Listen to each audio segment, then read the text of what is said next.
There we go.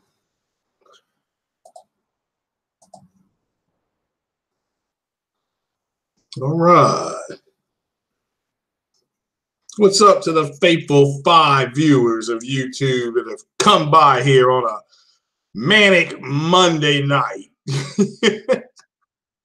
Yes, I've been away from the screen for a few days. It's been I had to work the last 3 days. It was NFL, no fun league. Today was kind of a reprieve, but as you know, we only had 5 patients and there were 2 of us, so we worked it out good. Had some downtime, But what is happening, everybody? What is happening? I saw a lot of drama break loose on what do they call them? The YouTube gaming streets. Is that what they're called? I mean, I don't know what that means, but that's you all's lingo, not mine. So, but shout out to everybody who survived the weekend. So, so what's happening? Oh, what's going on, Lincoln Clay? How you doing, brother? Andre Brewer, how you doing? Man, Andre 6K, what's happening? J-Dog, how you doing?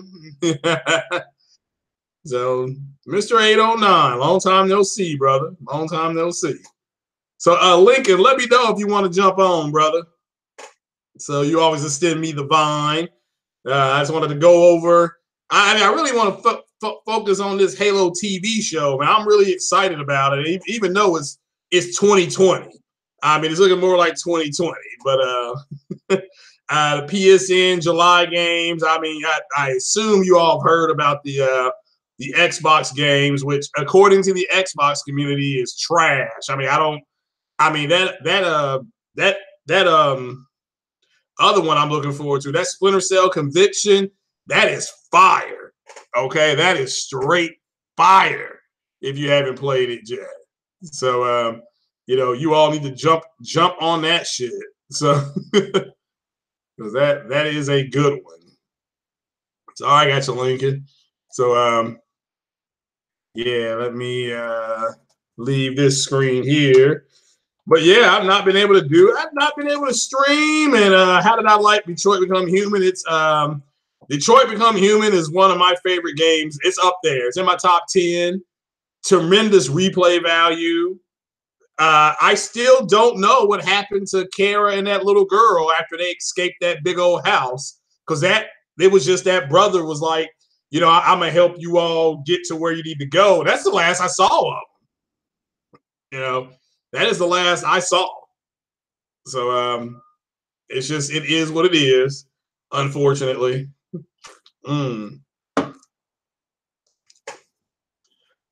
I'm waiting on this to pull up on Twitter here, Lincoln. Send you an invite. Oh, shout out to Beastfire Tim Dog.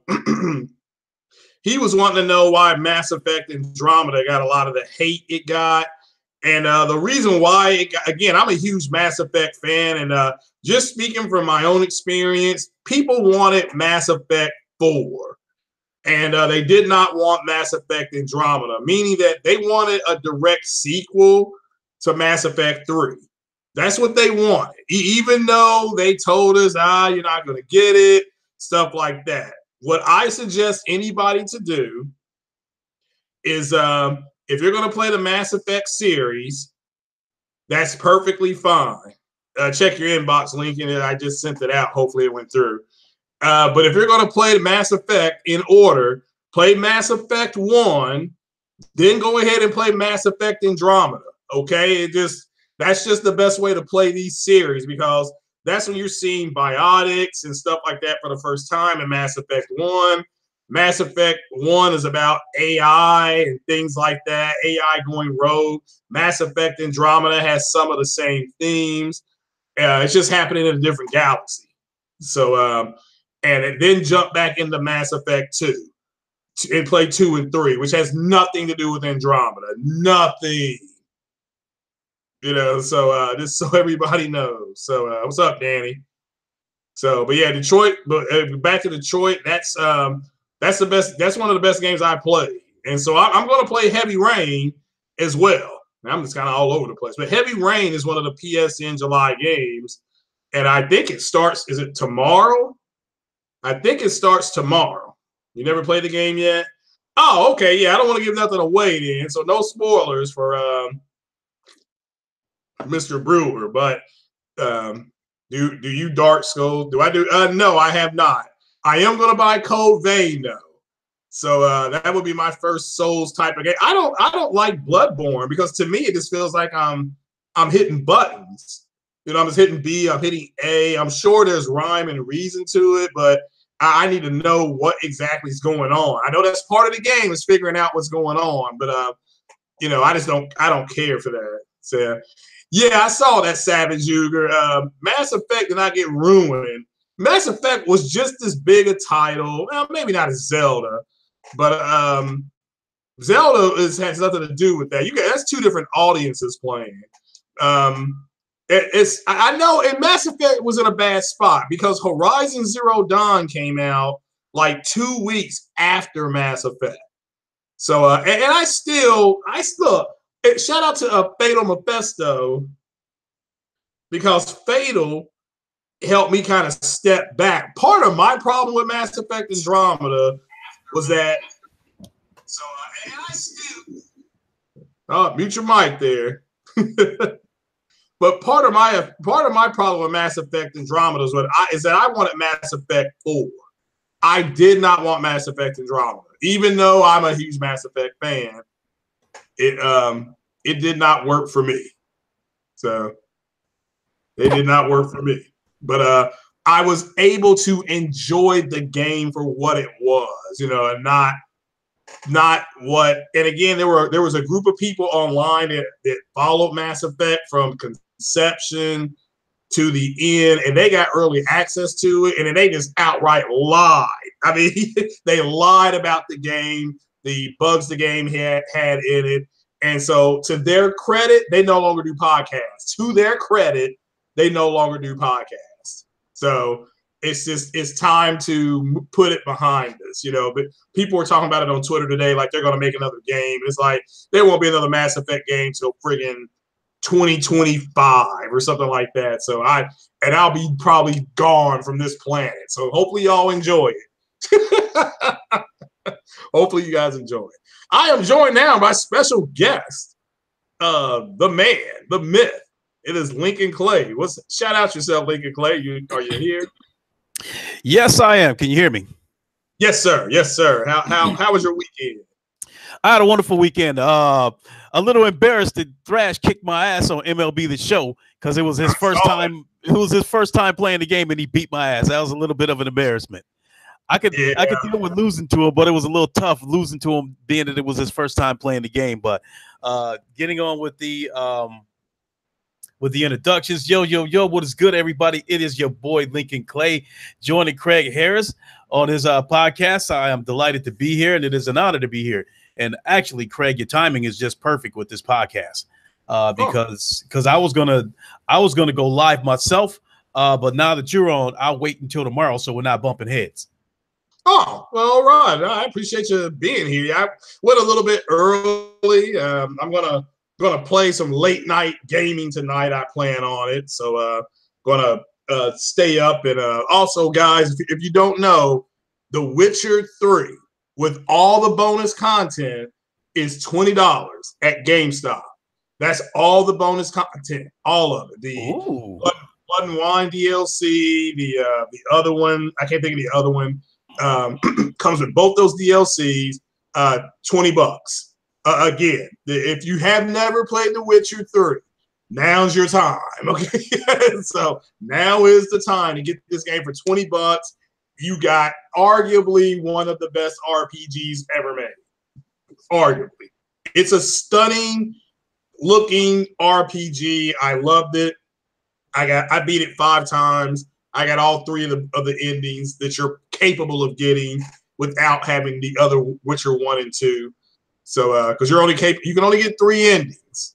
That's all I can tell you if you never play the other Witcher games. But Lincoln, you played Witcher 3, haven't you? I rented it for about 2 days, and I only played about I don't know. I only played it for a few seconds.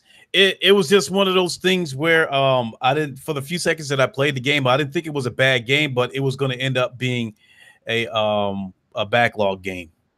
Yeah. Yeah. I But feel you. Yeah, I got still you. though, for 20 bucks with all the content, that's hard to beat. But Yeah. I also find it alarming that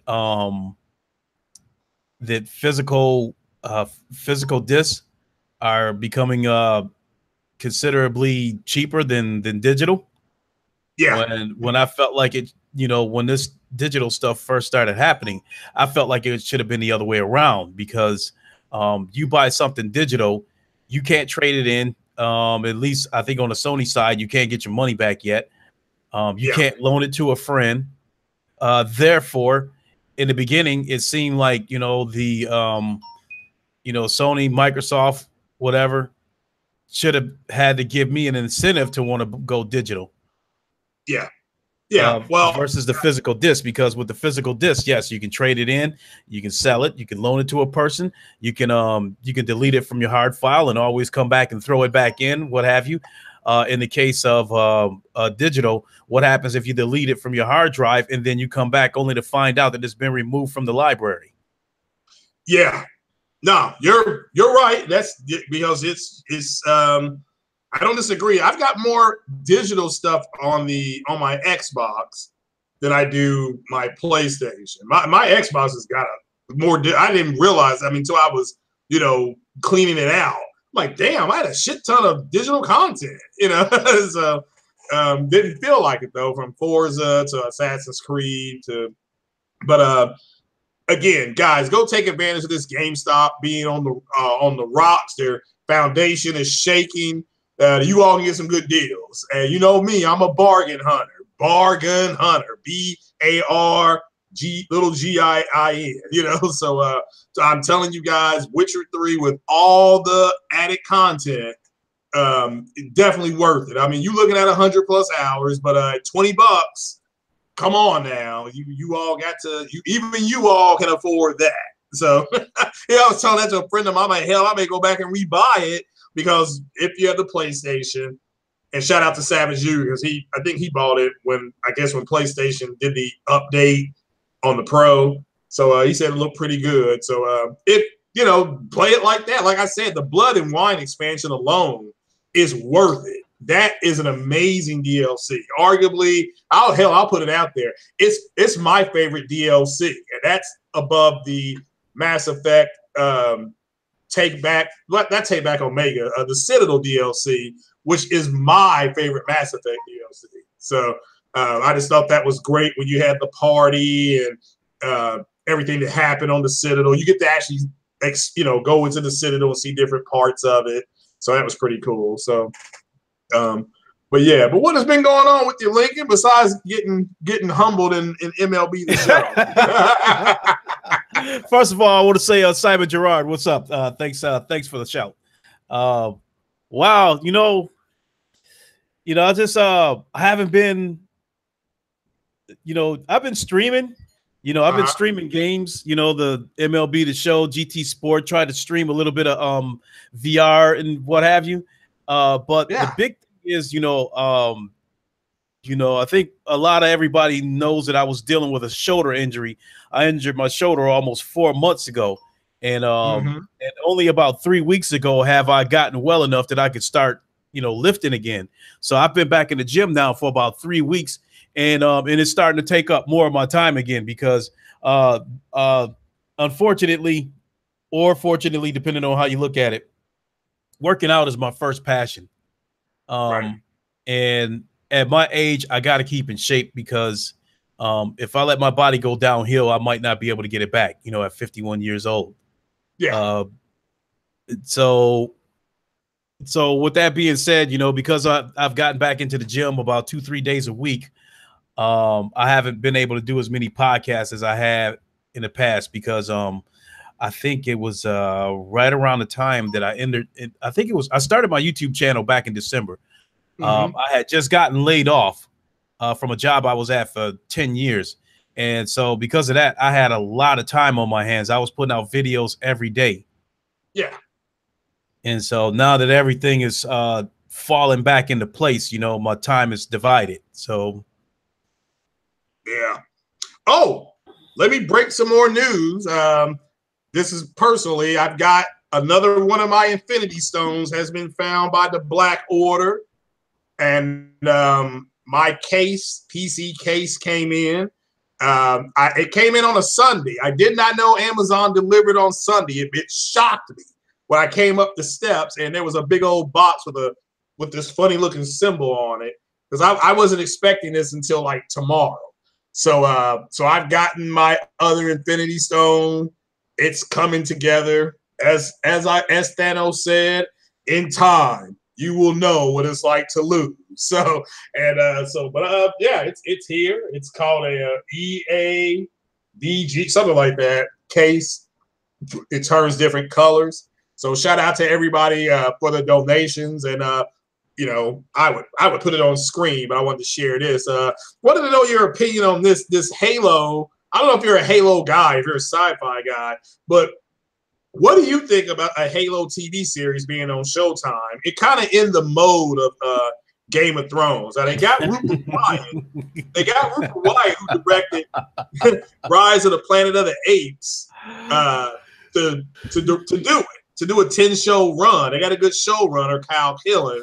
He is a good showrunner. So, and this is coming out of Spielberg because, again, Microsoft has a deal with Spielberg on the books. It's there. They just haven't used it yet because they were getting throttled in sales. You know, they had to redo stuff. So, but they're in Game of Thrones. That's a $100 million production. If anybody who doesn't know that, that's a $100 million production that you're looking at with Game of Thrones. Even Bright, I think was on Netflix with Will Smith. That's up there in the high.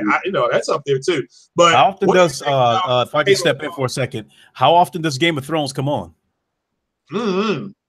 I don't watch it. I just know it's got a loyal following. So okay. And it's got dragons on there apparently. So what's not to like? I mean, hell, you got dragons and people with swords. So, but what do you think? Because I'm a sci-fi guy. So Halo TV show, I'm fine with it. I'm excited for it. You know, and for all you all who don't know, in 2006, this picture of this Master Chief person here, imagine a guy going around in a limousine that's almost 6'6", going to like 6 or 7 studios with a script, trying to get them to direct a movie. And they went everywhere. They went to Paramount, 20th Century Fox. Yes, they even went to Sony, because Sony, if you all don't know, make movies, you know. They went to everybody. They tried to take a Halo script to Sony? They took it to everybody. This is business. All right. This is they took it to everybody. And and apparently Paramount, Fox, and Sony were interested in doing it, but they wanted to buy the IP. And Microsoft said, no, we're not going to say the IP. So, and this is coming out through 343 Studios. They're going to pretty much make sure they're going to have it. So, but you can see here, Peter Jackson. If you don't know Peter Jackson, that's the Lord of the Rings guy. He did the Lord of the Rings. He did all those. So, and then Neil Blomkamp, who also, he did District 9. I think he did Chappie. I mean, these are big time directors that they got, and then they couldn't do it. So, but I love this stuff coming out now because I was on another podcast, I think with Porter Rock, really trying to explain to people on there, like, look, Microsoft and Sony damn near had this done, but Sony wanted the IP. And ultimately, yes, they would have put a Halo game on the PlayStation. But this is umpteen ago, and again, I want to make this clear. Microsoft shopped this to everybody. Okay, they had the script done. They obviously had Jackson and Blomkamp, wanting to do it. But hopefully this shuts everybody up that did not think this was going to happen. So, but this is here. But what do you think about a Halo TV show? Well, I was totally unaware of that. I had no idea something like that was going on. Secondly, I'm not sure I'm exactly crazy about video games being turned into movies or even a series. Because when they do that, is, the story goes a little bit, a little bit off, because for whatever, I don't know why Hollywood has like comic book movies and stuff like that, how they don't make them 100% accurate. And they said they had to do it for the movie or whatever the case may be. I never really get that.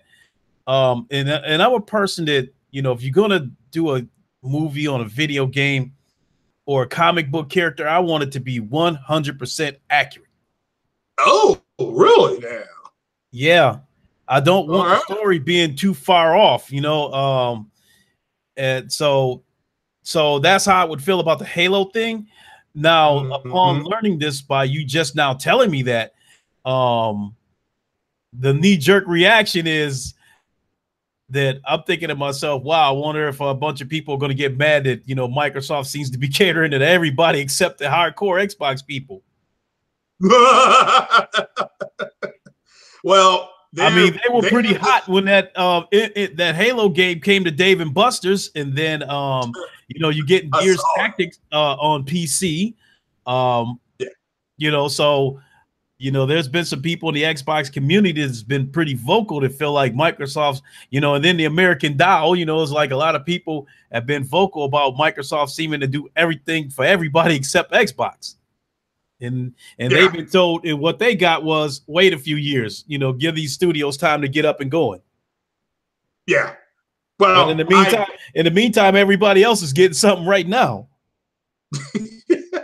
Well, if it makes any difference, this won't be happening until I'm guessing 2020.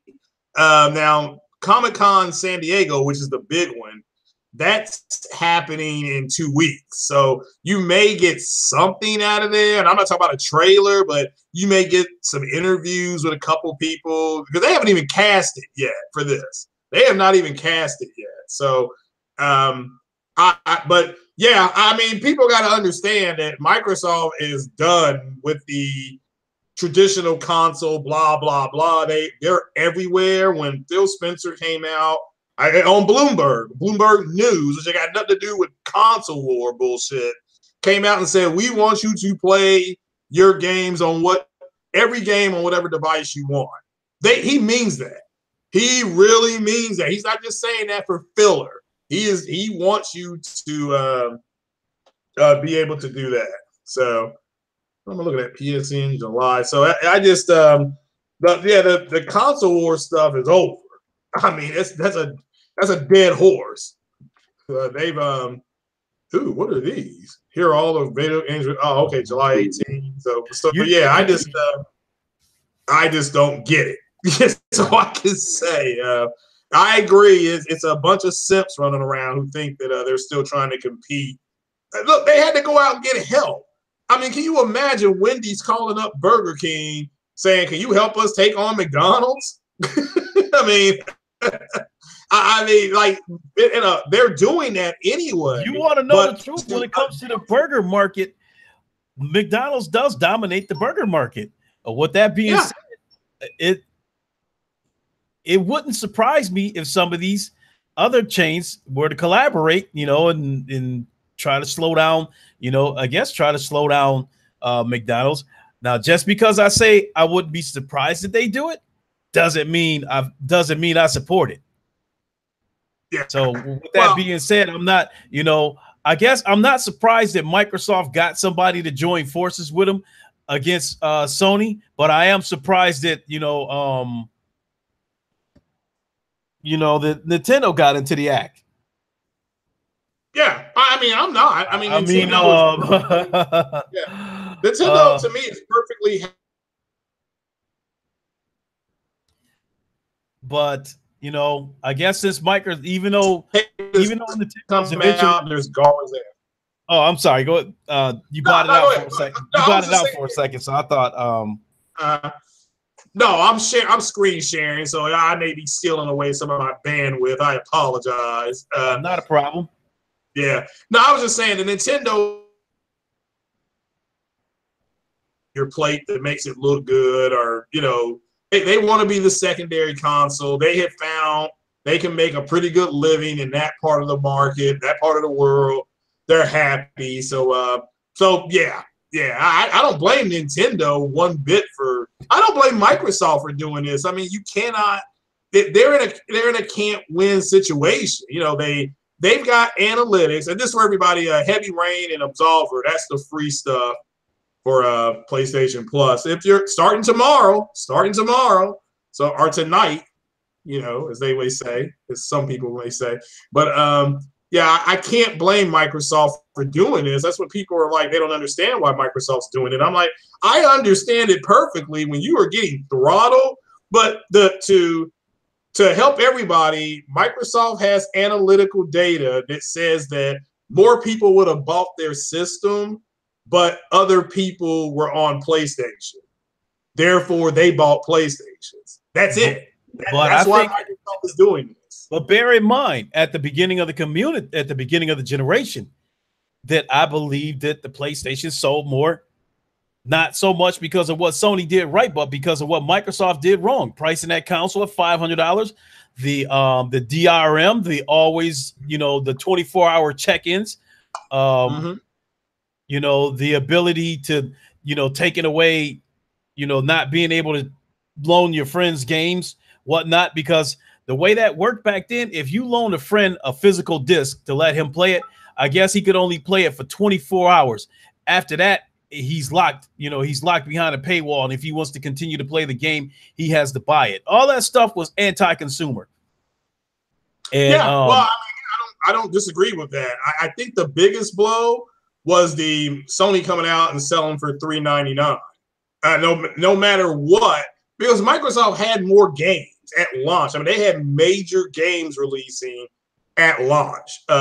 They showed Metal Gear 5 being played on that console first. They showed it on that console first. I mean, they did everything to sell that console, but $500 for that was just that was way the hell too much. And especially at the beginning of the generation when 1080p TVs were starting to come down, Microsoft marketed that their device as a device that if you didn't want a smart TV, you could just use their device. And a lot of people did that, but more people bought 1080p TVs because they did not see it. I couldn't even see it. Those 1080p TVs came down so fast. I mean, so fast that stuff that was $800 in June, by the time friggin' November hit, it was $499 for 1080, a good 1080p TV. I'm talking about these things were hitting 120 hertz, you know, and then if you waited till the following March, you hit the 240 mark, you know, in hertz. So, but I don't disagree with what you just said at all. I think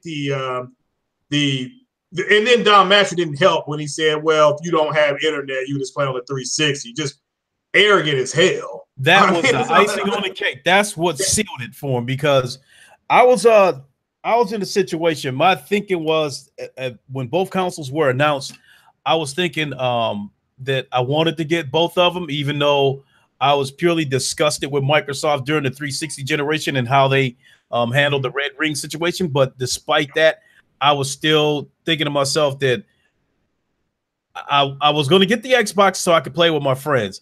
I wanted to get the PlayStation for the exclusive. No doubt about it. I was going to get the PlayStation just for MLB The Show alone. Yeah. My friends had told me, you know, they were like, we're not getting PlayStation. So if you want a game with us, you know, you're going to have to get an Xbox. Yeah. So that, you know, and then right around the time they said that, that's when Don Matrix came out with that. If you don't, you know, we have a device for that. It's called the 360. I was like, you know what? Fuck you. I'm not buying that shit. You know, that sealed it right there. I bought a PlayStation. I was like, fuck Microsoft. And yeah, well, a lot of people that $500 with all the problems it was having with the party chat, the Twitch wasn't up and running, games were taking forever to load, they were freezing. I mean, there were so many technical issues with that console when it first came out. And you know, Sick Humor talks about he feels like a fool for buying 5 Xboxes, you know, and investing all that money into their ecosystem. Well, I feel like an even bigger fool because I bought about 5 Xboxes but never wanted to be in the ecosystem. Really? Yeah. Well, the first one I bought because my friends basically said, you know, like after they dropped the Kinect, and it went down to $400, my friends was like, okay, now's the time to get one. It's affordable now. You can get one. So I went ahead and bought one, and all the problems that it was having, it was just a total turnoff. I didn't like it. I packed it up, threw it all in a box, and drove to my brother's house, knocked on the door, and when he opened it up, I said, here you go. I shit you not. I did not call him and tell him I was coming. He had no idea what was going on. As soon as he opened that door, I said, here, and gave him the box. And you should have seen his face lit up. Not only did I give him an Xbox, I gave him a second controller and an NBA 2K, and I can't remember what other game I gave him. So whenever his friends came over, you know, they'd have a second controller. Yeah. Then I finally broke down, bought a second one. Then I bought one for my son. Then I bought him an Xbox One X. So now we're up to 4 Xboxes. And then his brother, who was not my son, he wanted to buy my son's Xbox once he got the X. And I just told him, don't worry about it. I'll get you an Xbox. So I bought 5 Xboxes and never wanted to be in that ecosystem. So I feel like 10 times the fool that Sick Humor does. Well, I think I recommend anybody.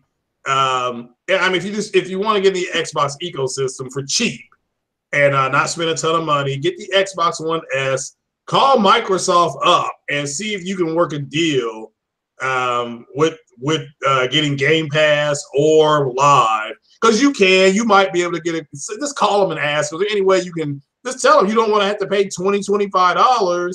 There any way you can bring this down to $15 for each? Just, you know, and they'll do it. I mean, it's not that they much rather have you in at 15. But my point is that if you want a UHD player, you know, and that's pretty much what my S is used for. I play very little games. If people request games, I got the Division on there on the Xbox. Ain't nobody playing. I mean, nobody's playing. You know, Elite Dangerous, I got that on Xbox, and nobody wants to play it. You know, so Forza 3, nobody wants to play. So, and that's fine. I'm not complaining. That's just, it is what it is. But no, I don't blame you. Yeah, that E3 2013, that hurt me because I thought I was going to get the Xbox. I'm like, you know, I'll pay $399. That's as high as I'll go. You know, and it came out at $499. I'm like, oh man, you can kick rocks. I ain't buying exactly. You know, even though, like I said, they left a bad taste in my mouth during the 360 generation. If they would have priced that console at $400, I probably would have went ahead and bought both consoles day one. Yeah. But based on the way Microsoft handled this generation, I still eventually would have been disgruntled with them anyway. This generation for Microsoft has been laughable, to say the least. And so I think, you know, so going back to what, you know, kind of started us in this direction, talking about Nintendo and Microsoft joining forces against Sony, I think it's a shady business tactic to try to meet your competition by trying to stifle their sales rather than trying to prove that you are the better platform. Well, but I don't know if you saw the YouGov data I had on here the other day. YouGov did a direct thing of people after E3 and what were they going to buy after watching E3, and they the PlayStation thing trended up. I mean, like way up. So they're fine. I've said to people before, I think Sony's fine. I mean, to me, I would just keep doing your thing with PC. I mean, again, I don't have an issue cross-playing with like on H1Z1 or Elite. I think Elite Dangerous is cross. I don't know if that's cross-play with PC or not. That would be cool if it was, but ultimately, I don't have an issue with it. I don't play Fortnite. So, but again, I can't blame a business for trying to find a way to compete. I mean, it's just the way it is, you know. I can't really. I mean, what they're doing makes sense to me. It's like we got information that says they want to buy Xbox, but they bought PlayStations because their friends are on PlayStation. Well, so Microsoft does the next best thing. Next best thing is to say, well, you don't need to have a PlayStation to play with them. You can still buy an Xbox and play with your friends that have PlayStations. That again, that's what I would do to survive. That's a survival technique. It's what that Best Buy and Walmart and Target all those big box stores did with Coinstar, with Redbox. They're like, look, you're killing us. You're releasing movies in Redbox for $2, and we're trying to sell them for $24. You know, why don't you all wait? And so Coinstar did. You know, Coinstar's like, okay, we'll wait. We'll. That's why a lot of movies will come out on video first and streaming first, and then they will go to Redbox. You know, and that's helped with sales. But that was a survival technique. Now, what Redbox couldn't see, or Coinstar, was the streaming, how movies are going to go digital, and the people who just want digital stuff, they don't give a shit about 4K, or as long as the movie's 1080p, they're fine with that. So streaming is where people are at right now. That's why the 4K market isn't growing as fast as they thought it would. But I don't blame them. I don't blame Microsoft at all. It's a last ditch effort, you know, to do something. So I can't really blame them. I mean, they're, you know, but I understand what you're saying. It's pretty. I've told people that Microsoft is cutthroat. I mean, they're a cutthroat business. They're ruthless. So this is, if they feel they're getting pushed around, which they have been. Hell, we've documented it. They've been pushed around the last 4.5 years. They got to do something. You know, that's all I can say. Yeah, they got to do something. So, but let me. I plan to say this in my podcast when I go on tomorrow, but I definitely want to say it right now. Yeah. Sony needs to stay on top right now. They need to stay on top now, and they need to stay on top next generation. Now, I know there's gonna be some people that might think I'm crazy for saying this, but look at the competition right now. Look what kind of content we're getting from Sony, and look what kind of content we're getting from Microsoft. Sony needs to stay on top to force Microsoft to step their game up, to match Sony content-wise, to deliver the kind of quality content that Sony is delivering. If Microsoft has their way, and they erode the PlayStation brand by eliminating the need to own one, and they bring Sony down to their level, as to me, that's going to seriously tighten the screws on PlayStation, and it could have a long-term effect on them. They could end up closing studios. We could see them putting out Sea of Thieves type of games and type of games because they'll no longer have the budget to be pumping out AAA titles left and right like they're doing right now. Microsoft is pumping out these garbage, cheap ass titles right now because, to me, they have a corporate mentality of trying to keep profits up and costs down.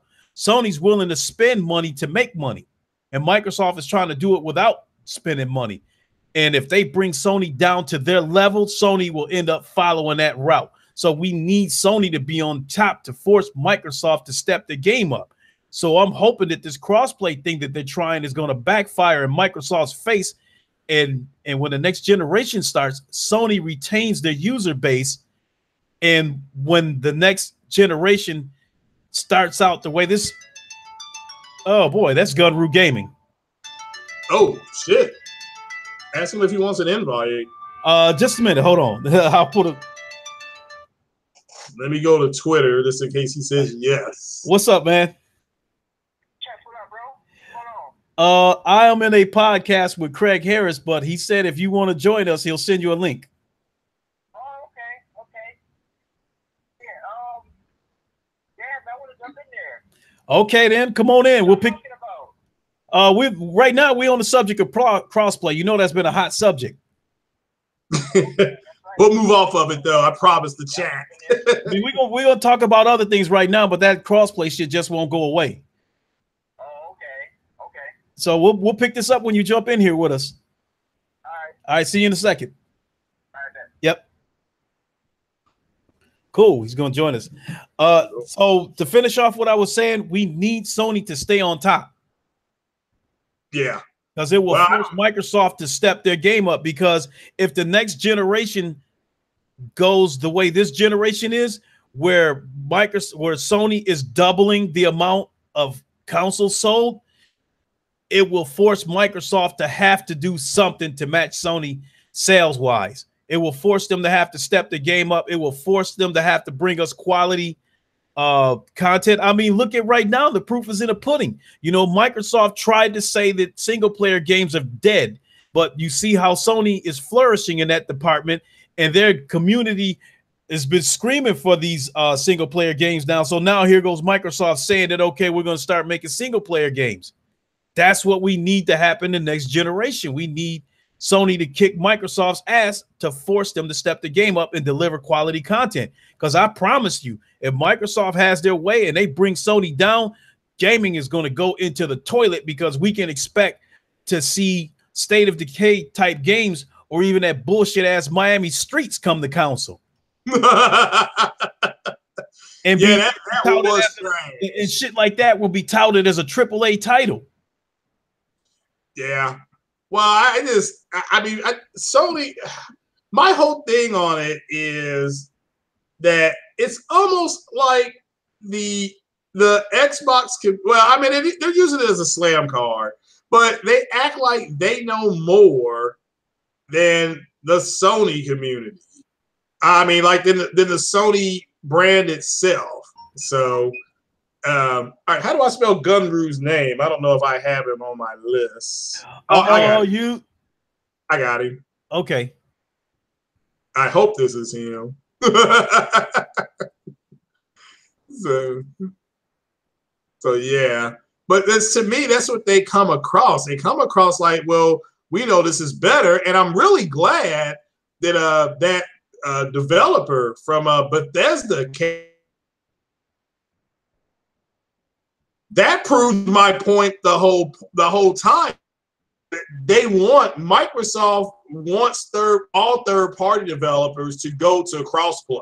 It's the only way for them to compete. And people are like, well, why won't they compete with some way they can is to stop people from legitimately.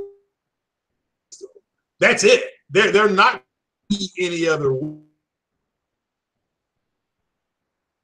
You know, they the same worldwide brand. This is why you're hearing the next PlayStation is being developed allegedly with you know, with the Japanese market in mind. So which leads me to the point of the hypocrisy of the Xbox community. So Lincoln, I want your true feedback on this. We got games come out like Rocket League that the Xbox community jumped on, saying they were straight garbage. All right, and then it went to the Xbox and they got a chub. All right, then and again, then games like Nier Automata, and I don't people it's Automata. It's not Autonoma. Autonoma is a Western pronunciation. Automata, you know, is the correct pronunciation. But Nier goes over there, and they swear they're still in a PlayStation game. I don't know how this is happening, because that game launched on PC like a week or two, or maybe day on day, you know, with PlayStation. And then, you know, and then they get another chub. And then what helped them, I guess, with the rest of the chub was No Man's Sky, which they absolutely ran into the ground, which is fine. I get that. So this is a big shout out to Porter Rock 77, because this video he did yesterday on this was fire. I mean, it was straight fire. You know. Hold on, can I respond to the chat? Hey, what's up, guys? What's up, happening? Over here, we got Almighty Spartan God. He said Microsoft brings the roaches, Nintendo the rats. Well, to me, let me just tell you this about my Xbox X, and let's put this plain and simple. Let me just keep it 100%. The Xbox X was like getting the girl home and finding out she has a water bra on. So, I mean, that's how disappointed I was in that thing. But ultimately, just the sheer hypocrisy of them now jumping up and down because they get 3 games that, according to them, just 8 months ago was jack crap and corny and who wants it. So, Lincoln, what is your honest opinion on this? Does this prove outright hypocrisy within the Xbox community? Go ahead, brother. There's no end to it.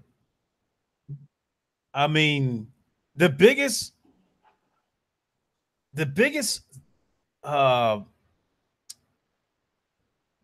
what's the word? How do I want to put this? The biggest hypocrisy that came out of the Xbox community was the single player thing. They let Phil Spencer brainwash them into believing that single players are dead. Nobody's playing single player. Nobody wants single player. And then you see that, you know, this stuff is flourishing over on the Sony side while they getting fed Sea of Thieves and State of Dookie, as I like to call it. And then it's like, you know, then, you know, the Xbox community is like, hey, those PlayStation guys look like they having a lot of fun over there. How come we don't have that kind of stuff? You know, it started out that way. Then they try to, you know, attack Sony. It was like, you know, saying stuff about God of War, Spider-Man's anti-consumer. Sony needs to share this. Sony needs to do that. And then finally kind of went back to Microsoft and started demanding stuff, you know, and threatening to leave if they didn't get a compelling E3, which I think they got the wool pulled over their eyes for E3 because like I said before, underneath all those third-party games they showed were the same 3 or 4 exclusives in Gears, Halo, and Forza. Yeah. So what Microsoft pulled off the biggest con game in years by showing them all that shit at E3, buried those weak ass, you know, I ain't gonna say weak ass exclusive, but the same exclusives underneath all those third party games, and now they brainwashed the Xbox community into saying, okay, we'll wait. You know, we know that you're making the effort. We'll wait. So now they got to wait like 3, 4, 5 years to get something compelling if Microsoft does it. So let's say Microsoft pulls the same bullshit and continues to put out, you know, state of decay type games.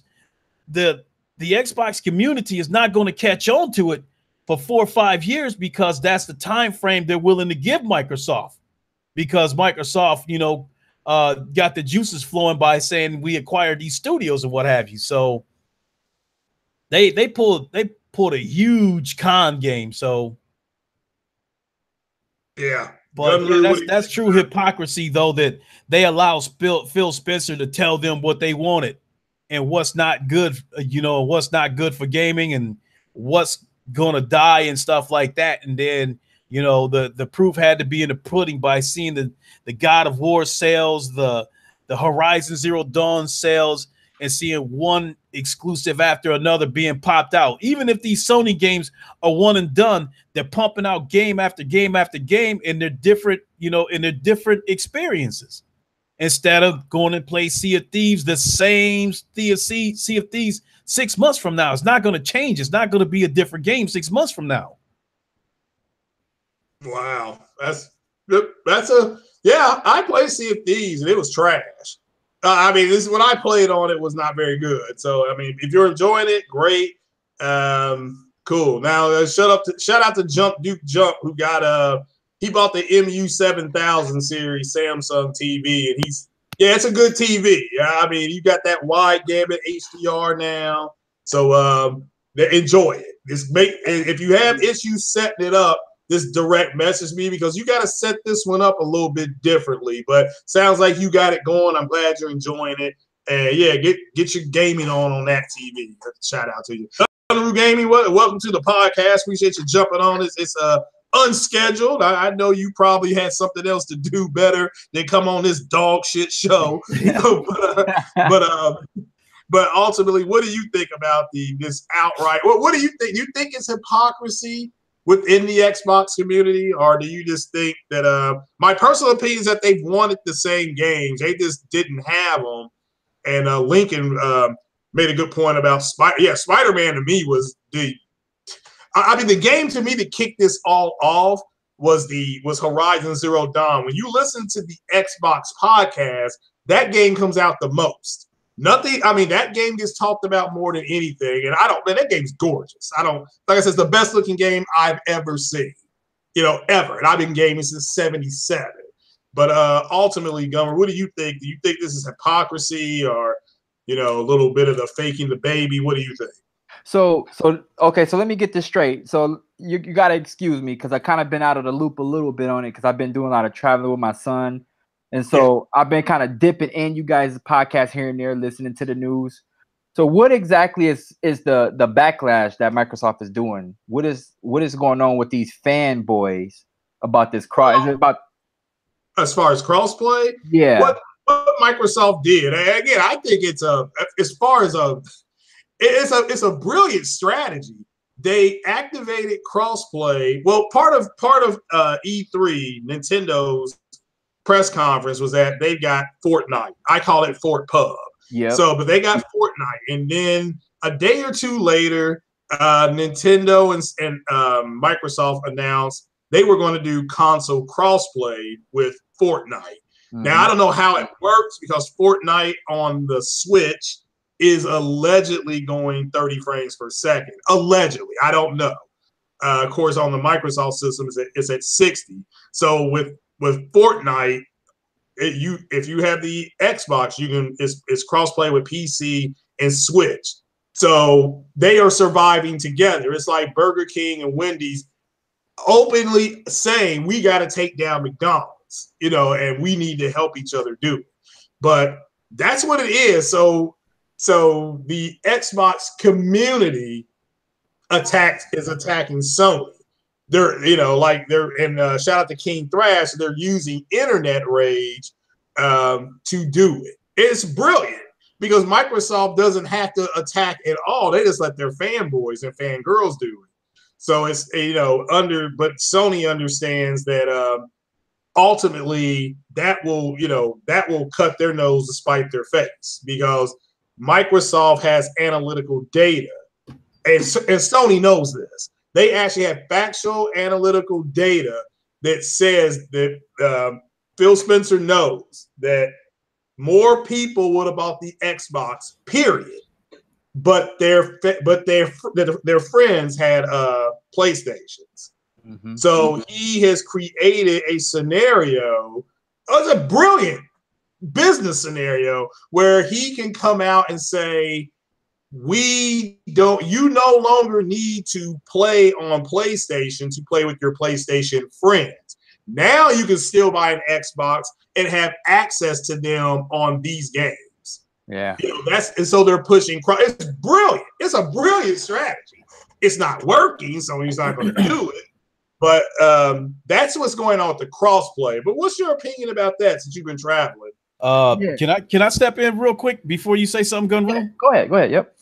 The way I feel about this is he makes a perfect analogy talking about Wendy's and Burger King trying to gang up on McDonald's. My thought is I think it's a true business tactic. Yeah. I feel like rather than Wendy's and Burger King trying to gang up on McDonald's and spread a bunch of shit about what kind of stuff McDonald's might be using, they're not using real cheese and they're not using real milk and that kind of stuff. Rather than say that kind of stuff about McDonald's to try to slow their sales down, how about Wendy's and Burger King step their game up and sell better food themselves? Because as the saying goes, if you build it, they will come. Microsoft can't seem to do that. So rather than try to build their own, they want to try to find a way to tear down the competitions. So, well, real quick before Gunroo jumps in, Microsoft built a more powerful console. It still didn't work. Mm-hmm. It's still underperforming. I mean, it's underperforming in sales. I mean, if people want to say, well, these games look like this, fine. I'm not. Like I said, the best looking game I've seen this generation is Horizon Zero Dawn, followed up very closely with Detroit Become Human. Those games are jaw-dropping graphically. Okay, you're like, wow, are you kidding me? But Gunroo, go ahead, brother. I mean, go ahead and jump on in, man. You knock over a couple of old men on the corner. That's fine. well, Craig, you make a great point, man. Where you're giving them credit. It is brilliant, and that's the thing. This is the thing with Microsoft, man. They trying to navigate with their business power, with their money and power, to try to hide the fact that they not true to the gamers, and all the real gamers are waking up, man. They can't they can't fool anybody anymore. And yeah, the business strategy is working for them, and it's like you said, Craig, it's a brilliant idea, and I 100% agree with you. But it's not fooling me one bit, man. And all these games that you're naming that look the best are all exclusive games to PlayStation. And I have an X, and the game that looked the best to me is Gears of War.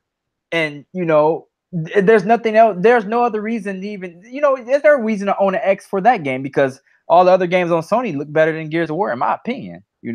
So, man, look, they not fooling me. It's good. It's a good business move, but at the end of the day, they still lose, and they still got to come out next generation with these games and impress me with that, or it's just gonna be a loss, man. It's not working. It's not fooling me. Yeah, well, it's like that. It's like that song by The Who. We won't be fooled again. Not again. What Microsoft is doing to what they're trying to do with this smear campaign, to me, is basically the American way. That's how American corporate businesses work. Exactly. Because look at EA. 2K football was hands down a better football game than Madden, but Madden had a bigger install base. But I think EA knew that 2K was a better football game, and over the years, people were going to gravitate over towards 2K because people were slowly starting to see that it was the better football game. So what did Madden do? What did EA do? They bought out the competition with that exclusive contract. So they got rid of the competition rather than making their own product, better. So now over the years, now we got people complaining about Madden, about what's wrong with the game, but there's nothing you can do about it because the competition is gone. So they didn't improve their product. They used a shrewd tactic to get rid of competition. And that's just, to me, that's just the American way. That's just the way it is. Well, now you're right. Now, 2K5 football was better than Madden 05. I had those both. And I'm like, clearly 2K5 was better. But now 2K, they got ruthless too. They threw EA out of baseball. I mean, because 2K bought the MLB license. Yeah, and, but they were forced to fight fire with fire. I mean, because EA fired their first shot across the bow. They had to respond. Oh yeah, they did. I mean, you can. I've always the show series is man, it's great baseball. It's just hands down great baseball. But no, you're right. I mean, Madden, you almost have to not play it for 3 years and then go back and then and then jump back in and see what's changed, and you might be like, wow, this is significantly better. You know what I'm saying? But ultimately, yeah, I agree with you. Yeah, it's no, I don't blame Microsoft for trying this. I mean, if somebody put this in my lap and said, look, we would have sold more, whatever, bicycle, whatever you got to say, but more people are riding the red bicycles than they are a green bicycle.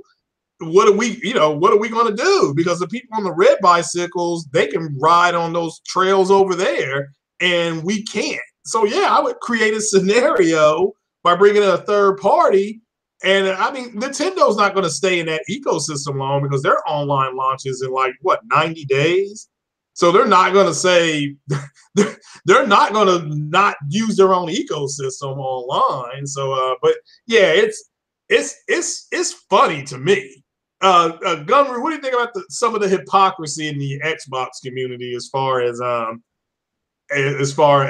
they'll scream that, well, PlayStation people are hypocrites because they were talking about power and now nobody's talking about it. It's like, well, look, you got to I've seen some good looking game, like you said about Horizon Zero Dawn, and yeah, Mass Effect Andromeda on the Pro. You got a 4K TV. It looks stunning. But I'm telling you, the story is garbage. But it looks great. I mean, the game looks great. I can't fuck around with the game, Yeah. So shout out to Toys R Us. Rip Toys R Us. My God, that hurts my feelings to my core.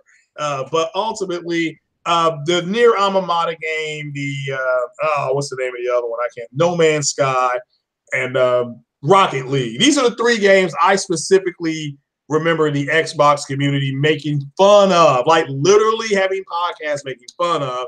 Now they getting a chub about them. So, so what do you think about this now? I mean, and it's great that people are doing, I don't know how they're doing these screenshots of shit that people said like a year ago. Like they're finding this stuff and they're blasting them with it.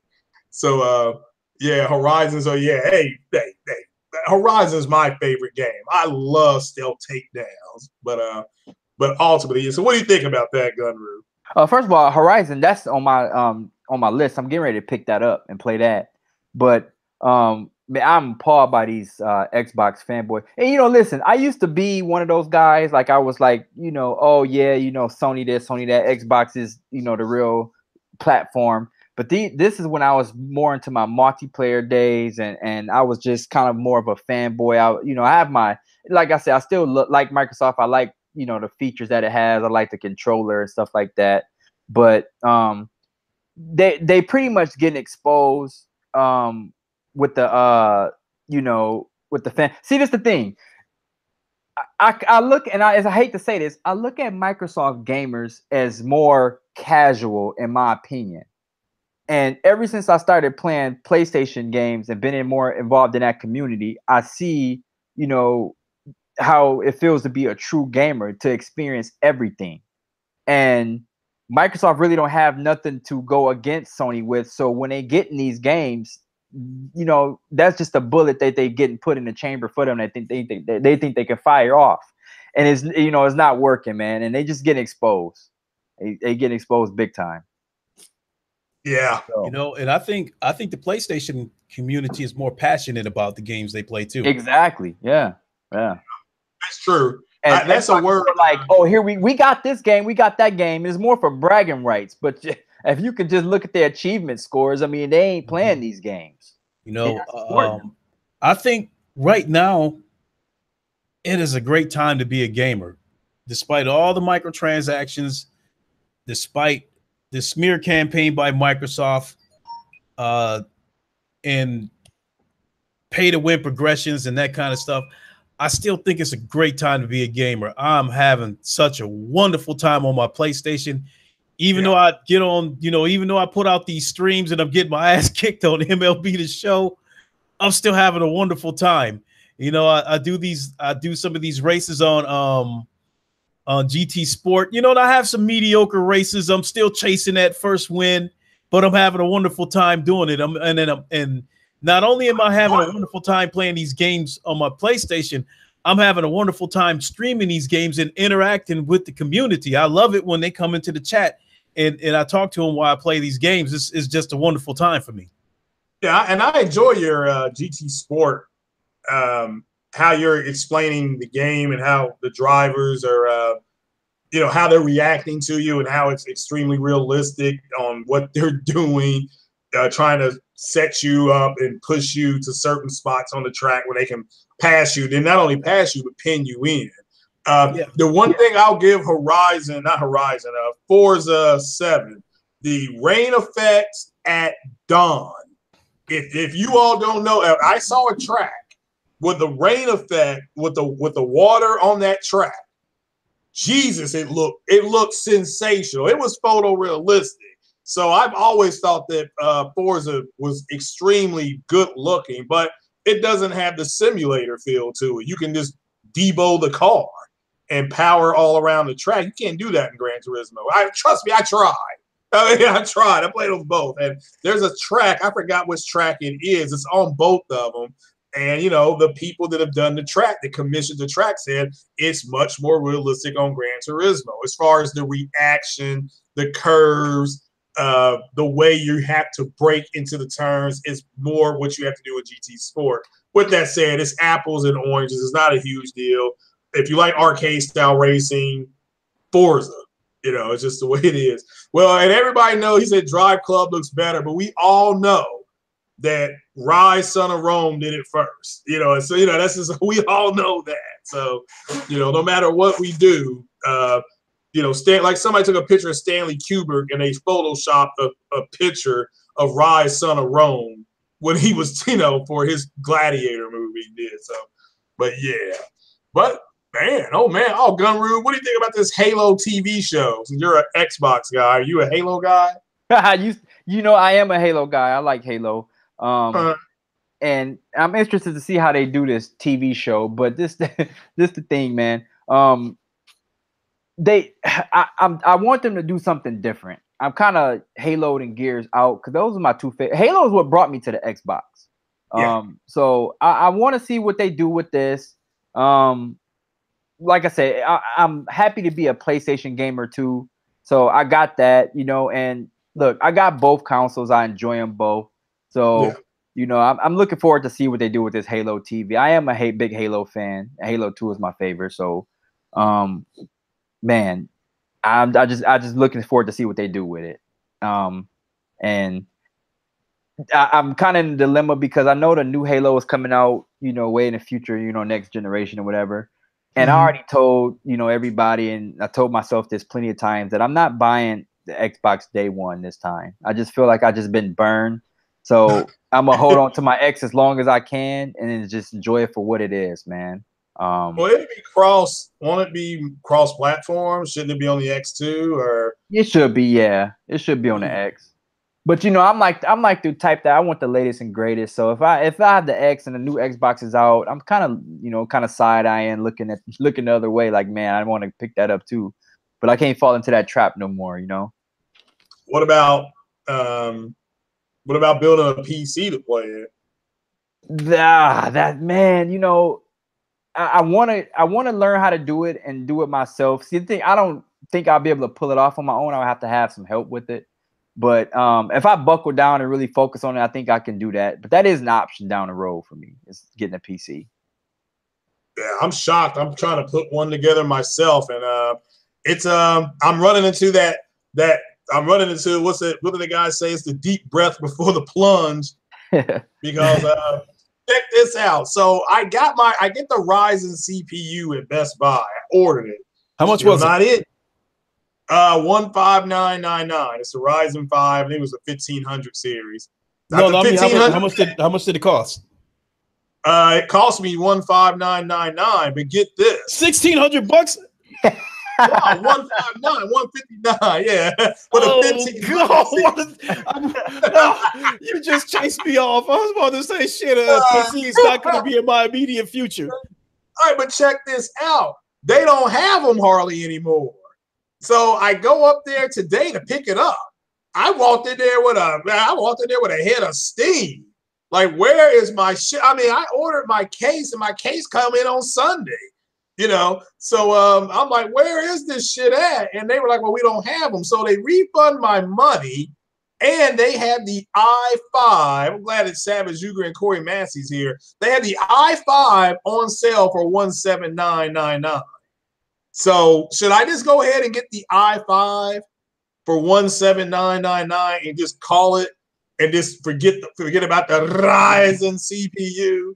Because I can get it on Amazon as well, but and it'll be here in 2 days. Because I still can't believe my case came in on a Sunday, for Christ's sake.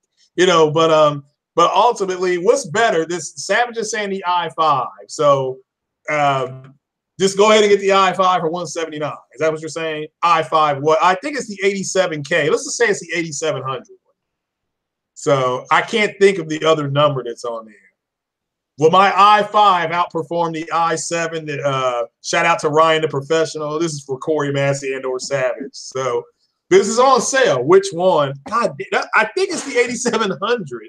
Is it 8700K? Now somebody's saying get the Ryzen CPU from Amazon, and it won't be rebought secondhand. I'm getting sick and tired of this Ryzen CPU. So now somebody says i7. All right, I can't afford the i7. Hashtag PayPal, Gritty Legends. I wouldn't mind getting the i7. And shout out to everybody that has donated. So yeah, I'll save up for that i7. But goddamn, that thing is $299. So now they're saying, all right, it's the 87. Then yes, so get the i5. All right, well, So that may how much? The i5 is 179. The Ryzen CPU which is AMD, is 15999. That's on Amazon. Now somebody says get the i7. So or i5. Get the i5. All right. Well, I mean, I don't know. So I'm gonna get something. So like Thanos said, in time you will learn what it's like to lose. So, but ultimately, yeah, I'm getting the PC so I can play, because that the Gears of War footage we saw, that was on a PC. The Cyberpunk footage was on PC. So, the Halo footage was on, I don't know what that was on. That was on some type of freaky engine that ain't even, that's not even real gameplay. That's just I don't know what that was. So yeah, that's what I'm doing. So yeah, with that being an engine demonstration, the final product could turn out nothing like what we saw. True. No, you're right about that. I mean, that's why it was so important about seeing the Spider-Man thing was, for one thing, what was the complaint? Well, we know they were just bitching, but it was like all the missions are at daytime. So now you see a night mission, so that shut that up right there. I'm like, the big deal about that was him swinging, because they actually showed that he will slow down if you go out wide. He will kind of slow down to start building up more speed. So I was more worried about inertia. That's the problem with a Spider-Man game, is inertia. How does he create inertia on the web? So I love it. I'll buy. That's already bought. But yeah, no, I'm excited about that.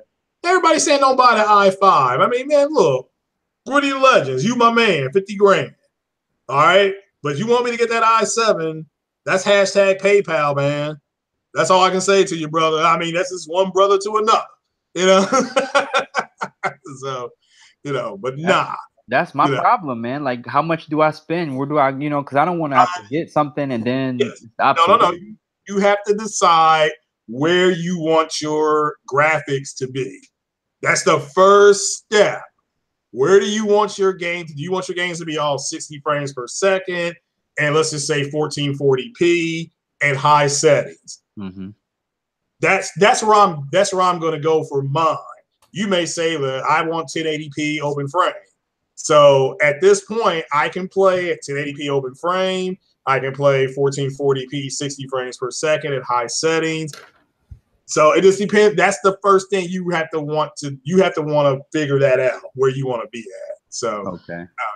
With your stuff, that is hard to do. That is hard to do. So because the prices are coming down, though. I'll keep it 100%. The prices are coming down. So, but I will say that when I do get around to building a PC, two things are going to be important to me, and I'd imagine a true 4K 60 isn't going to be that hard. From a lot of these videos that I see, it sounds like you don't have to spend a ton of money to build a computer that can hit 4K 60. But being able to push VR is definitely going to be important for me when I build. Computer. Yeah, the RX 580 that I have, it's right there with VR. It's just for if I just want to kind of dip my toe into VR. Mm-hmm. But yeah, if you want to go higher, you have to get at least a 1070. That's on the NVIDIA side. Like a guy, I think a guy that I worked with built a computer, and he's got a Vive or something like that, and I think he's got a 1080i or something like that in there. But see, I don't really know all that stuff too well. I'm just now starting to be informed about this stuff. But I understand you need like at least a 1070 to be able to push VR without a sweat. Yeah. Agree to say he wants my specs. Well, right now I'm stuck at the CPU.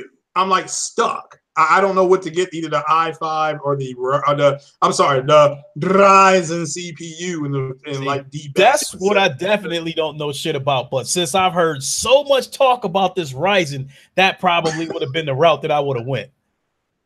Well, it's AMD. It's AMD's. They're taking on Intel, and they have the chipsets they're coming out with. Okay, they're not as efficient, meaning that they're going to work harder to give you the same thing. But but they're a lot cheaper. So like the Ryzen is 159. The Intel i5, which is the equivalent, is 179, but the Intel is more efficient. So it's kind of like it's cheaper to get the AMD stuff, but the AMD chipset works harder to give you the same thing. The RX, like the Vega card, graphic cards, they're the equivalent of the 1060 and 1070. But they're cheaper. They are cheaper than the 1060, 1070. So, but they're going to work harder to achieve the same thing. So it's just, and so again, it depends. So you would have to get, a fan set, that's going to really keep an AMD thing down. So as far as the temp down, but that's just kind of the way it is. So, but I've got something called a Wraith. So is it called on that AMD thing? It had a Wraith cooler. It was something weird. I'm like, well, if it's going to call itself a Wraith cooler, I'm going to get it. So yeah. So you have an i5 in your iMac. Really? Now somebody's saying get the Ryzen CPU since your motherboard won't support. I don't have the motherboard yet. That's another thing. See, there's an Intel motherboard for 129, but there's an AMD one for 88. Do you see how they're doing it? How AMD's undercutting Intel? That's what they're doing. They're just undercutting, like Sony did with Microsoft. So yeah. But let me ask you. So the PSN July games. Is anybody going to play Heavy Rain since it's free? It's free. Well, I can't say it's free. You have to pay for PSN. This is the game that you're getting. Would any YouTube brothers play that?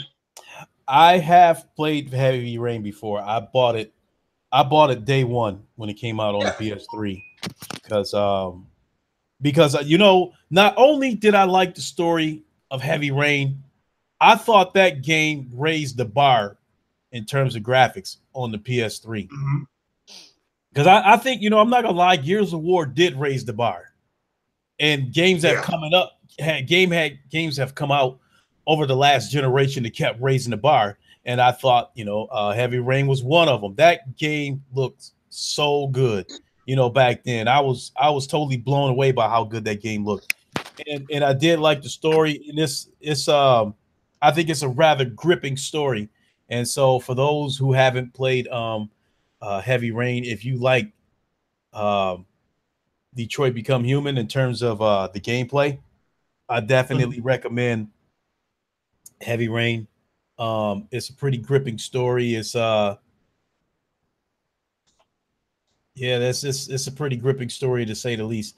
I ended up getting the game anyway because when I bought the deluxe edition of Detroit Become Human, it came with a free copy of Heavy Rain. Yeah, so that's true. Already had it, but now since it's free to everybody, even if you want to put it in your backlog, I at least advise everybody to at least just go add it to your library, and then you can go back and download it at a later time whenever you feel like getting around to it. Yeah, that's what I'm talking about. Yeah. Now, Halo Storm said at 1080 at 1440p is not big a difference in 1080p. It is. Trust me, I've seen it. I mean, I ain't gonna lie to you. When I saw Far Cry 5 running 1440p high settings at, I don't know, it was like 100 frames per second on that PC. My bowel cut loose. I couldn't believe the difference. I can't go back and play that on a console now.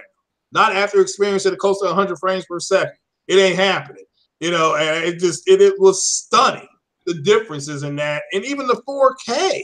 I mean, 4K had better draw distances, of course, because you got a denser pixel count. But man, when the game was in action, it wasn't even, my God, I couldn't believe what I was playing. I'm mad. I should have ever done that before. Yeah, see, when I hear about a gap being that big and you get that kind of performance, that's what interests me. That's when I'm like, okay, I need to look into this a little bit more, because I never really experienced nothing like that, because I never played games on the PC. So I've always stuck with what the consoles had to offer. So, I want to expand, just like I came over to the PlayStation side. I want to expand my horizons with PC. That's when I hear performance like that, it makes me think about it. I need to look into getting that. And you know, Gunru, I've never, truth be told, I've never really seen the performance for myself. They talk about how much more superior, you know, games are on PC, but I've never really, you know, like a Battlefield or something like that, or a Call of Duty. If they say that it looks much better on a PC, I have yet to see that. Right. Because I've never really gamed on the PC, to tell you the truth. You know, I watched my son play Roblox, but you know, that's a game you could play on a wristwatch because of how old it is. But I did experience Vive when I went to my friend's house. He had a Vive, and I will say that the clarity on the Vive headset was noticeably clearer than the PlayStation. You know what I mean? So yeah, that's true. So Yeah. that's the only area where I really experienced PC and saw that it was you know, definitely outperforms a console. Yeah.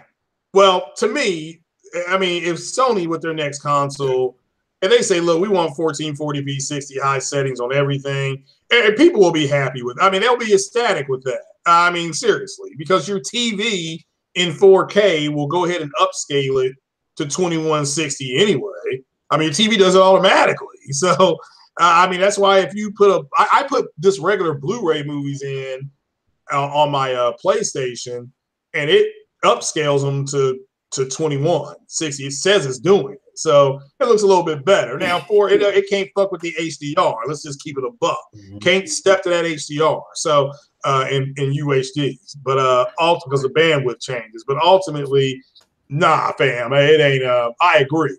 A friend of mine that's helping me with my PC, he's like, man, look, here's the only difference in the PC guys and console guys. He said, what you guys are playing at 30 frames per second, they want to play at 60. He said, that's it.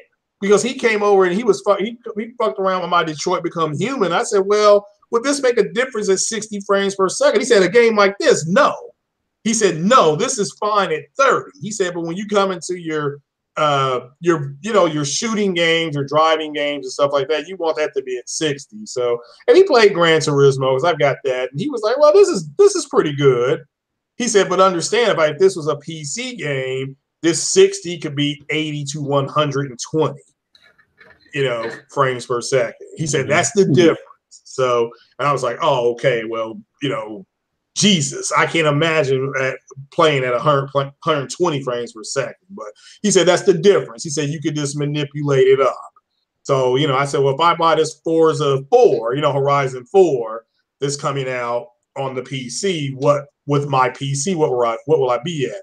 He said, you'll be at 1440p, high settings. He said, but you'll be over 80 frames per second with the settings that I can run it on.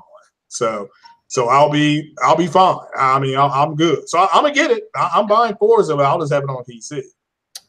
You a fan of the Forza, Craig? Well, I like the Horizon series. I got Horizon 3, and shout out to oh my goodness, shout out to Trey BK, because he got me that the Hot Wheels expansion, which is phenomenal. Well, it's like being a kid, racing on an orange Hot Wheel track. Like, that's the color track that I had when I was a kid, and it's just so much fun. Because when we were kids, we were like, man, what would it be like to be inside the car? Now I know what it's like to be inside the Hot Wheel car on a track. And it's just so much fun with the twist and all that. And man, it's great. It's great. So just this childhood, it's a childhood fantasy I'm living out when I play it. So, but yeah, it was still, during that Xbox, during the E3 sale, it should have been cheaper. That's all I can say. That was dog shit. That DLC was damn near 20, it was still 20 something, or 29 on there, 30, but it was something like that. I was mad as hell. So, because, Sony, but they had a hell of a sale with MLB The Show being 20, Horizon Zero Dawn being 20, friggin' Gran Turismo being 20. Why couldn't Microsoft drop this down? That's all I can say. Being worth it. Craig, Forza, I absolutely love Forza 2. I love Horizon 2 or just Forza Motorsports 2. I love the simulated damage. You slam into that wall, you could blow out a transmission. You could, mess up your suspension and the car pulls to the right or something like that, and you're fighting to keep the car straight. I absolutely love that. But now this Forza 7, it's a good looking game, and it's supposed to be a racing simulator, not an arcade racer. But they play the game like it's a demolition derby. I mean, I like clean, clean competitive racing, and that's what you get on GT Sport. It's not 100% clean, but with the cars ghosting, that eliminates a lot of the dirty play. And then the penalty system also eliminates some of the dirty play, because if you drive maliciously, you deliberately ram someone, send them into the wall, what have you, you will get a penalty.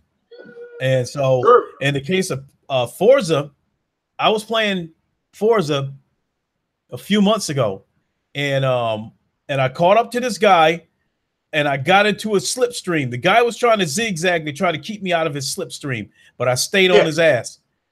Finally, I got on the side of him to make my move, and the guy veered over as hard as he could and knocked me clear off the road. My car spun around like 3 or 4 times or something like that, and next thing you know, I was in last place. I said, that's it. I'm done with this game. And I have not played Forza since. It's supposed to be a racing simulator, and people are playing dirty. I mean, this guy, and to make it even more fucked up, this guy was in like 9th place, and I'm like in 10th place to pass him. Knocking me off the road was not going to move you up the ladder. So I didn't get what the point was of knocking me out the road. If he was trying to chase down the guys in front of him and he was taking them out in front of him to get to the front of the pack, then I could get that. I mean, but if you can't drive and get to the front of your pack yourself, what did it do for him knocking me off the road? And I just said, I'm done with this game. And I see so many videos out there on Forza where people showing all the dirty racing that goes on. I can't deal with it. So I just can't play Forza anymore. No, I don't blame you. I mean, again, I don't play it online. I try to get people to play Forza Horizon online, but everybody's like, oh, I'm playing this, I'm doing that. So, which is cool.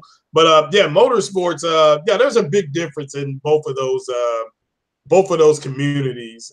Like I said, that's a demolition derby game. It's nothing simulated about it. They ain't even got a pit crew. They didn't give a damn about simulation. So it's just now Project Cars Part 2. Shout out to J-Dub, because like he said, that's kind of like Mama Bear. That does some things a little bit better than Gran Turismo.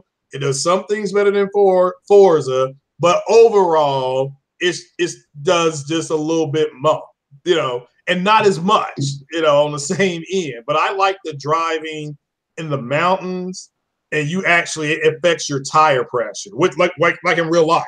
That's not in Forza or GT Sport. So, but maybe they'll bring it. But yeah, man, let me tell you what, man, it's almost 11 o'clock now. Do I have the Crew Part 2? Nah, I heard the Crew Part 2 is straight garbage. I mean, again, but if you like arcade style stuff, you would like the Crew. So let me make that clear. So yeah, Gunru, you got anything to add about racing? I have just about anything. Any games you're playing, you enjoying, or what are you doing? Well, I'll tell you what I've been playing a lot of Xbox movies. Am I? Yeah, you have to. Can y'all hear me? Go okay? ahead. Yeah. Okay. So yep. So truth be told, I believe it or not, I've been kind of dipping into a lot of See, I'm trying to clear my backlog because I got a lot of games that I invested in on the Xbox platform. So I'm trying to get a lot of those games out of the way, and a lot of older games too. Like, I'm playing the Red Dead backwards compat. Mafia 2, because I'm going to go through the Mafia series, Mafia 2, and then I'm going to go ahead and play Mafia 3, and because I didn't beat that yet, so I want to get. So I'm basically just getting rid of some backlog games right now. That's what I've been doing. Yeah, when you play Mafia 3, you're gonna learn why I took on the name Nick Clay. I can't wait to get to that one. But I'm kind of planning it in order just to kind of clear some stuff. Good, though. I think the story in Mafia 2 was actually a little bit better. But I did love Mafia 3 as well. Don't get me wrong, and I love that they didn't hold back about the social climate back then. Mm-hmm. Yeah, that's true. They did not hold back. Yeah, that is true. Nothing different though than what. Well, it was good. I enjoyed it. It a lot of people thought that was the best story of the year it came out. A lot of people thought that. So, but I enjoyed it. And I think the graphics on Mafia 3, the cutscenes on Mafia 3, I think raised the bar. Because even before it got a PS4 Pro patch, the cutscenes on Mafia 3 had already looked amazing anyway. Yeah. You're right. You're right. Yeah, I know for me it's I don't know. I need to get in here and try to do because I haven't played in 3 days. So I may fire it up. Yeah, I jump back into Horizon Zero Dawn. I'm really re-enjoying that. I may fire up Mass Effect Andromeda again because that. I mean, you know, like I said, the game was garbage. The story straight trash, but enjoyable combat. And like I said, I streamed my girl-on-girl sex stream. Everybody seen it. I thought it'd be flagged by now. That shit's still up. So yeah, those chicks were stacked. OBJ, what is up? OBJ, what is going on? The Sea of Thieves is trash. Yeah, you're right. I mean, ain't get no argument out of me. Infamous Second Son looked like it had HDR. Well, Infamous Second Son, if you get that DLC with Fetch, that HDR is phenomenal. I mean, it is so good. For it to be that early in the generation, that's some of the best HDR implementation I've seen. It was damn good. Damn good. Oh, and I got a confession to make. You know how, and I think I mentioned this, me and you talked about it on, I think, one of your podcasts, Lincoln, about Fortnite. My son has been over here and he's been like, you know, like, Dad, you gotta just give it a chance. All right. So we spent most of Saturday night playing Fortnite. And I kid you not, man. The more I played it, the more I started learning the tips and that stuff that he was giving me about the building and all of that stuff. Man, I was up till 3 in the morning playing Fortnite on the Xbox with my son. And I had fun. I couldn't believe it. So we was talking about hypocrisy earlier, so I'm kind of like being a hypocrite right now because I was like talking so down about Fortnite and the cartoony look of it. But when you actually play the game, it's actually pretty fun. And I was actually a big PUBG guy. I was until I started realizing how shitty the frame rates was. I got sick of it and I couldn't take it no more. And I just felt finessed that I paid $30 for it and that's what I got. So I kind of put that in a backlog and said forget about it. But man, yeah, Gunru, when PUBG first came out and I started seeing how it was starting to take the video game world by storm, I thought, hey, it looked like it could be fun, but I just could not get past those PS2 looking graphics. Right. And then in the case of Fortnite, Fortnite is fun, but I like realism when it comes to graphics. I like up-to-date realism. So with that being said, it was only so much of Fortnite that I could take. It was fun, but it's not a game that I can play all day. But yeah, and then, as far as our Xbox group goes, Gunru, you've seen how much murder, man, that's all he plays. Yeah. But and look, this is a game that, I'm not gonna like pass up on playing God of War 4 or nothing like that. This is just a game where if I just want to chill and just not have to think and not have to worry about, paying attention to a story or nothing like that. You just want to get in there and just play. That's a perfect game for, a late Saturday night play, Yeah. But I like that H1Z1, but only because it has free smoke on there. So.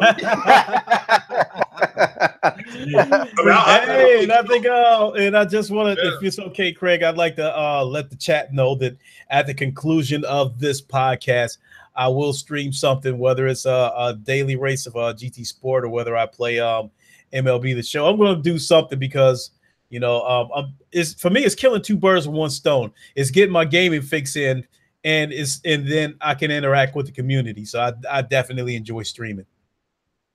Yeah, and I'm gonna start streaming some of these backward compact games, man. On my backlog on Mixer.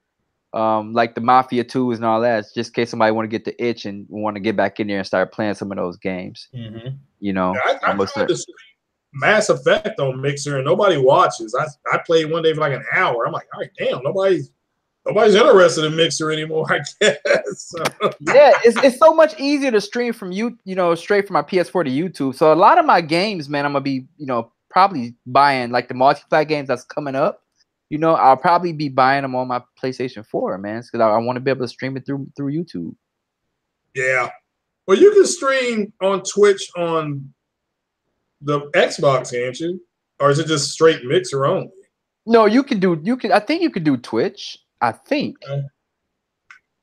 Yeah, maybe I'll do Mass Effect. Make it so hard to figure out because it's all about this. When you go to broadcast, the only thing I see is Mixer. And so I don't know how to find Twitch anymore unless it's It probably I'm doing something. Yeah.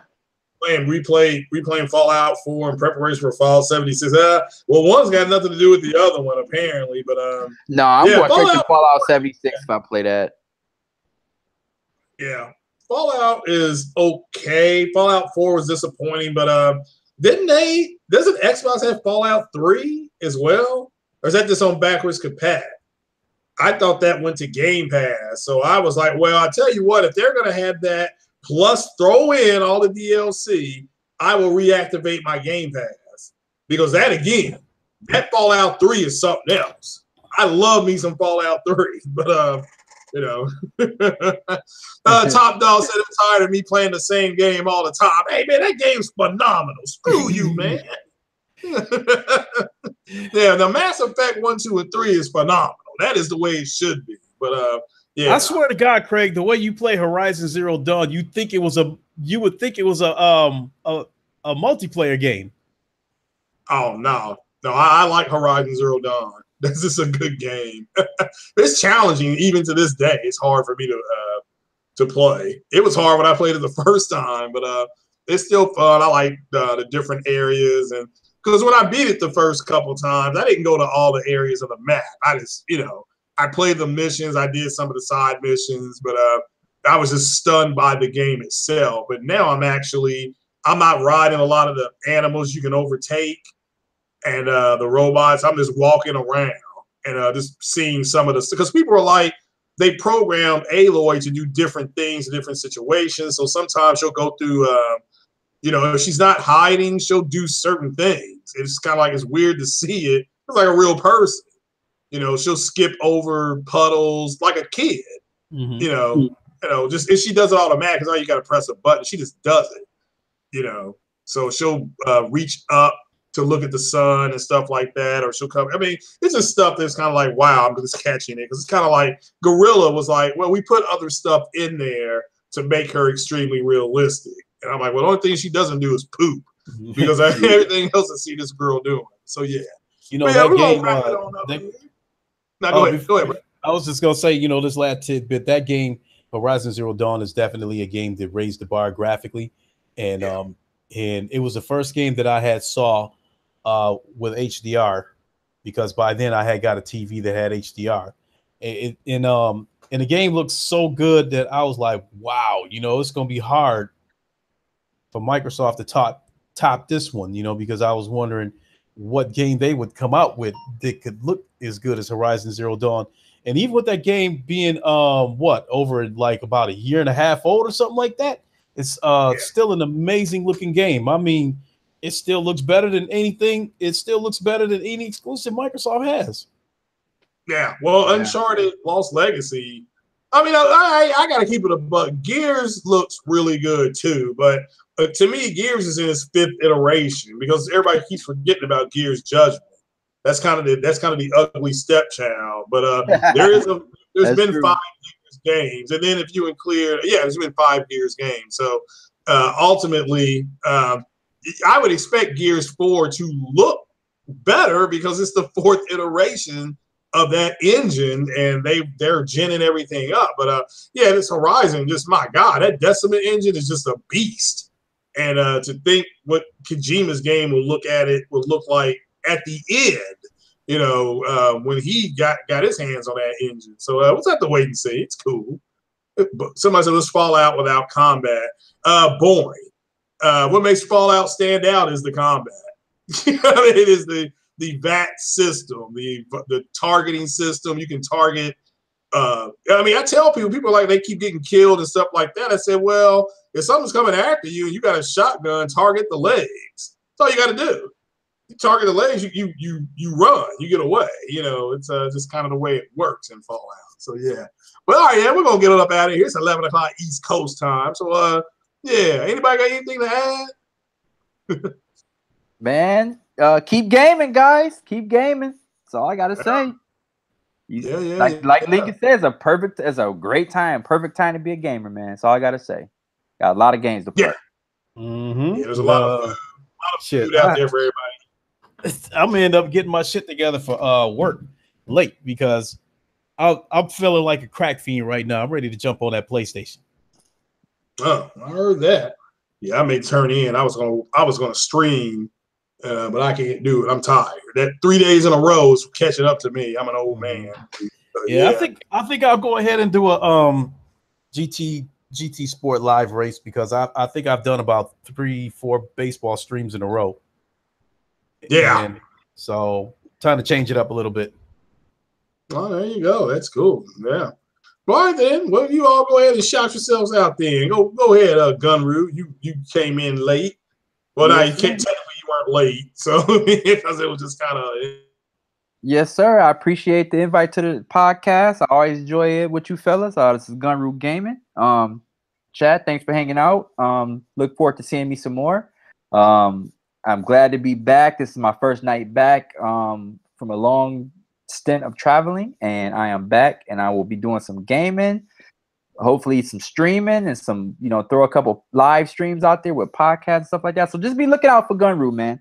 As long as I'm in here with these fellas, man, it's always fun. So thanks for having me. Yeah, there you go. Mr. Clay, go ahead, brother. Without a doubt. Yo, what is good, everybody? It is your boy, Lincoln Clay, on Craig's Corner. Thanks for having me aboard. It was an absolute pleasure. It was a great podcast tonight. We covered a lot of subjects. Very good discussions tonight, along with the chat. The chat has a lot of good discussions too. And so once again, Craig, thanks for having me aboard. And for those who want to join me over on the racetrack, we'll see you shortly. All right, now you're talking. Yeah, go sub to both these guys, and man, they're both putting in good work in the, what do they call it, the YouTube gaming streets. So, but shout out to everybody out there. We had like 40 or 50 people in here. Thanks for hitting that like button, people. Big shout out to J-Dub City and everybody else out there. One Stop for Gamers, Fatal Mephisto. Keep it gaming. Yeah, I will get on that Captain Spirit, whatever it's called, because that's free, and I may stream that tomorrow. I don't know. So, because that's downloaded. I forgot I downloaded it. But I've got something called Amazon Prime, and I got to look into that and see what TV movies I got. So, can you get that? Can you get that Captain Spirit on the PlayStation? Yeah. Just go to type in Life is Strange. It should drop right there. Okay, because that's what I'll do then. Because if I do decide to stream it, because my son, tried to stream Gears of War on Mixer a couple of times. One thing I think I noticed about Mixer, when you stream from Mixer, it does not archive your live stream, so you can't come back and watch it at a later time. It's live. Once you shut it off, it's done. That's it. Whereas YouTube, once you're done, it goes into the archives and people can come back and watch it later. Oh, well, that I did not know. Well, they learn something new every day. So, I mean, this, once this live stream is done, anybody can come back and catch it at a later time. If we were doing this through Mixer, once we shut this stream off, that's done. Whoever didn't see it just missed it. Yeah, that's true. That. All right. That is true. Yeah. Damn. Well, why then, people? This is Craig Harris. I'm going to jump on off here. And hell, I may check out this Captain Spirit just to make sure it's running okay. I don't think I'll stream it till tomorrow, but I'll be up early. I'll be streaming because I have to see if it's going to rain and go cut my mom's grass.